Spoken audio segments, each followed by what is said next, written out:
আলফাডাঙ্গায় gas cylinder leakage থেকে 4টি ঘরে ভয়াবহ অগ্নিকাণ্ড। ফরিদপুর আলফাডাঙ্গা প্রতিনিধি। ফরিদপুরের আলফাডাঙ্গা উপজেলার বুড়াইচ ইউনিয়নের ফলিয়া গ্রামে মণ্ডল বাড়িতে গ্যাস সিলিন্ডার লিকেজ থেকে ভয়াবহ অগ্নিকাণ্ডের ঘটনা ঘটেছে। রবিবার 16 নভেম্বর সকাল 10টা 50 এনায়েত মণ্ডলের বসত ঘর থেকে আগুনের সূত্রপাত হয়।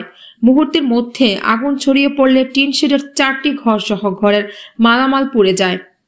প্রাথমিকভাবে ক্ষতির পরিমাণ আনুমানিক 10 লাখ টাকা বলে জানা গেছে। স্থানীয় সূত্রে জানা যায়, এনায়েত মণ্ডল, রবিউল মণ্ডল, কালন মণ্ডল এবং মিজানুর রহমান সহ পরিবারের সদস্যরা হঠাৎ আগুন ছড়িয়ে পড়তে দেখে চিৎকার করলে প্রতিবেশীরা দৌড়ে এসে পানি দিয়ে আগুন নিয়ন্ত্রণের চেষ্টা করেন। এক পর্যায়ে ফায়ার সার্ভিস খবর দেওয়া হলে তারা দ্রুত ঘটনাস্থলে ছুটে আসেন। খবর পেয়ে আলফাডাঙ্গা ফায়ার সার্ভিস স্টেশনের একটি দল প্রায় 1 ঘন্টার চেষ্টায় সকাল 11টা 45 আগুন নিয়ন্ত্রণে আনে।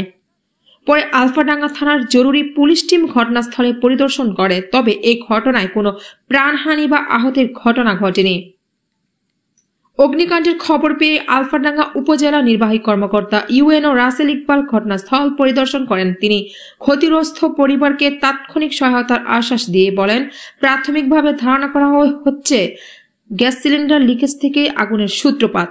সৌভাগ্যক্রমে কোনো প্রাণহানি হয়নি। ক্ষতিগ্রস্ত পরিবারগুলোকে উপজেলা প্রশাসনের পক্ষ থেকে সহায়তা প্রদান করা হবে।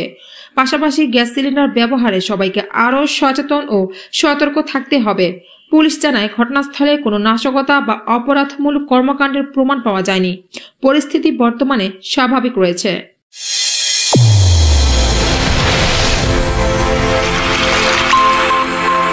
চ্যানেল A1 হৃদয়ের স্পন্দন।